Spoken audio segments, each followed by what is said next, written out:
What's up guys, this is Rick from Level Up Your Game. Today I'm going to be talking to you about the AverMedia Live Gamer HD. Now this capture card is a little bit different than other capture cards because first of all, it is not a USB product, it is an add-in card, PCI Express for your desktop computer. Second of all, it's got a built-in hardware encoder, which means that this card is going to be able to work on a slower computer to help you stream and or capture your gameplay, whether it be from PCs or consoles. Now, I've been streaming console games for a while, but when I tried to stream PC games in my system, I realized that I was a little bit limited. My computer wasn't fast enough, I was not able to play my game at full speed while also streaming it. So that's where this card really got my interest, and that's why I wanted to take a look at it for you guys. So let's go ahead and take a look at what comes inside the box. When you open this up, you can notice that it's very nicely packaged. Everything comes twist tied in place, so nothing's gonna get damaged during shipping. You notice inside that there's a CD on the left with all the software and drivers. You're probably gonna want to go to the website since the drivers on the disc are probably outdated, because they have been having a lot of updates to the drivers and the software on the website itself. So definitely check out the website. But you'll notice right away there's a separate compartment here full of adapters and cables. And they've basically given you every adapter and cable you need, whether you're streaming from a PC or a console. Now, given that the card's retail price is about $200, this is a very welcome addition to see these adapters and cables thrown in, because it's basically at least $10 to $20 in extra accessories thrown in right into the box. You know, it also comes with 3 months of XSplit, so if you haven't used XSplit before, if you're interested in XSplit, you're going to get 3 months of XSplit for free as well. Now, one of the most interesting things as part of this package that I didn't expect to like, that I ended up liking a lot, is what I call the easy button. So this AverMedia Rec Central button, you know, it's basically a button that flashes while you're streaming or capturing so that you know that you're actually streaming, and you can actually hit it on or off to start and stop your streams. What I didn't know was that you could actually just tap it to bring the AverMedia Rec Central software up in the first place. So you have it plugged into your USB port and you're just using your computer. Hey, I want to stream right now. Boom, hit the button. AverMedia software loads up. Click on capture or stream. You know, hit the button again. Boom, you're starting. Just like that, it starts pulsing so you know it's on. Really fantastic addition. I did not expect to like it as much as I did. So moving on, let's talk about the capabilities of this card. Now, as I mentioned, the card has a built-in hardware H.264 encoder. Now, H.264 and X.264 are similar, but they are not the same. We'll go over that a little bit later. But this card can capture 1080p at 30 frames per second. It can receive a stream of up to 1080p at 60 frames per second, but when it's capturing or streaming, it can only do 1080p at 30 frames per second. 720p is fine though at 60 frames per second, and realistically when you're streaming, you're going to probably want to target 720p at 60 frames per second. Also, capturing files, you can capture up to 20 megabits per second, which is pretty high, and the file size is actually pretty reasonable compared to something like screen capturing or using something like with Fraps or something, etc. You're going to end up with files that are much larger, especially any kind of uncompressed capturing. You're going to notice that your file size is going to be much larger, and generally you won't be able to obtain a lot more footage that way unless you have tons of hard drive space. With this 20 megabit per second H.264 encoding on the spot on the card, you're able to get reasonably sized files that are very good in quality. I will have some extra samples in the video description below. Going on with the capabilities of the card, you know, of course, as I mentioned earlier, it can do console streaming as well. The back of the card has basically an HDMI in and an HDMI out pass-through. So from your console, as long as it does not have HDCP, as some Xboxes now do, but previous Xboxes did not. PS3 always do have HDCP, so you'll need some kind of HDCP workaround. Check it out in the video description below. I will link you to an awesome product that does that. But the HDMI pass-through, say you have a PC, DVI out to HDMI in, HDMI out to your monitor. So basically that's kind of the loop that you're utilizing. It does not have lag, so you don't have to worry about that. And basically you can capture on the card while you're watching it on your monitor. Moving on, you can also stream from the Rec Central software itself. You know, you don't need to have XSplit necessarily. You don't need to use OBS or FFsplit, etc. The software itself can do it itself. The one thing about the software is that it's a little bit limited in that you cannot use a webcam. And I think that's really the only thing missing from that software. So if they could add in some webcam support to Rec Central, I would really love it a lot more.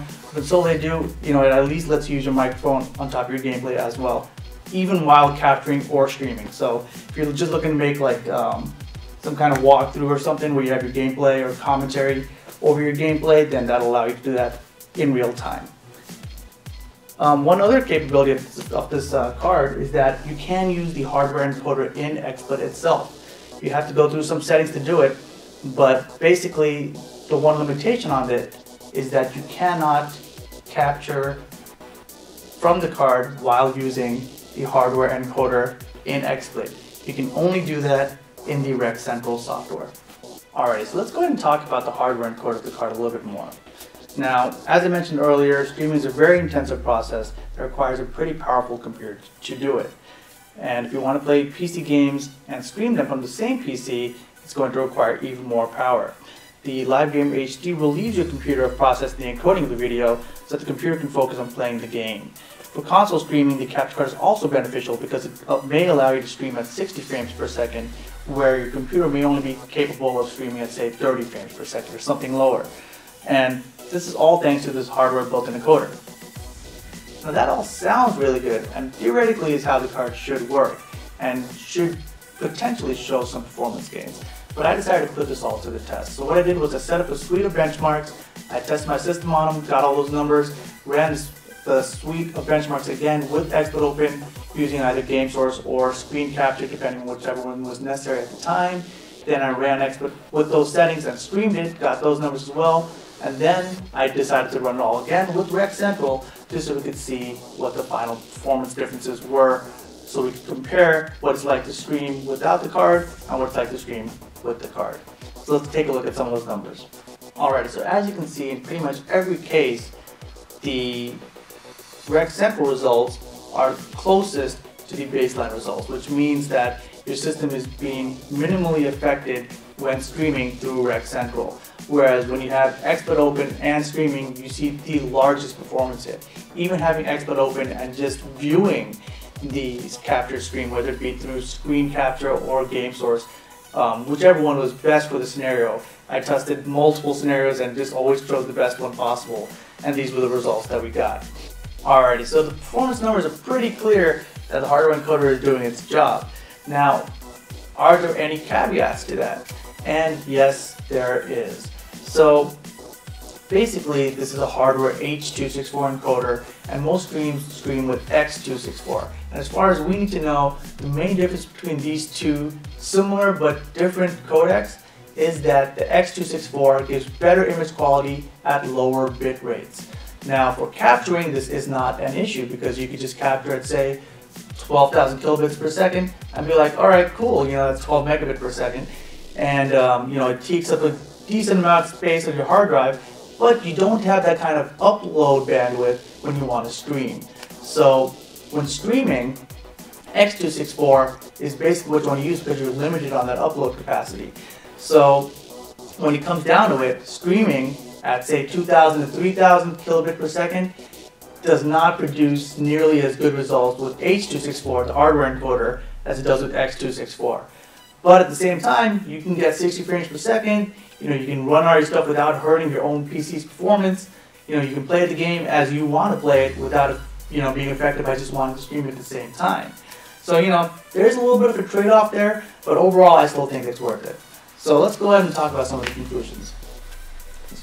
Now, plugging this card into your PC is probably going to be the most difficult thing you have to do. Find a friend if you don't know how to do it, it's going to be really simple. Next up, we're going to talk about their software. Rec Central is probably the easiest software I've come across when it comes to streaming and or capturing. Especially with the easy button, boom, hit the easy button, software comes up. Capture or stream, a couple settings here and there. There's also different presets depending on your skill level to make the process a little bit easier for you as well. So I'm going to give them a 10 out of 10 on ease of use. Next up, we're going to talk about capturing.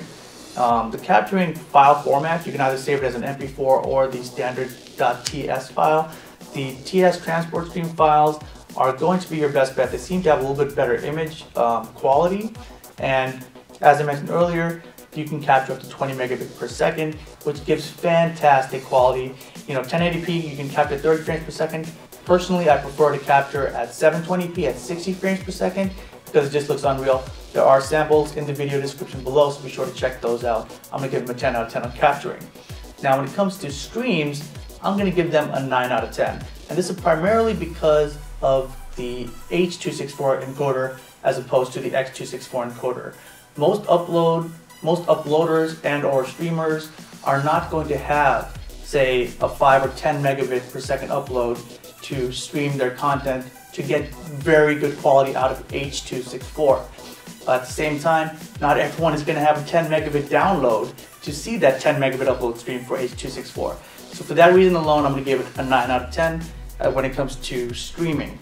But at the same time, performance is fantastic as we have seen. So, maybe in the future, everyone will have 10 megabit upload and download, but I don't think it's going to be for quite some time. So finally, let's talk about value. Now this card retails for about $200, but I think right now at Amazon you can get it for about $180. So check it out in the video description below. Definitely a decent price. But this card only has HDMI, and when you're streaming from console, especially if you cannot get around HDCP, you're going to need to stream from component video. And HDMI, there's no component video input. So I feel like that's one thing that's kind of holding this card back a little bit. And so I'm going to give it a 9 out of 10. Overall, I'm going to give this card, when you package all of that together, it's going to be about a 9.5 out of 10. Pretty darn impressive card if I do say so myself. I am very happy with it. A big shout out to AverMedia.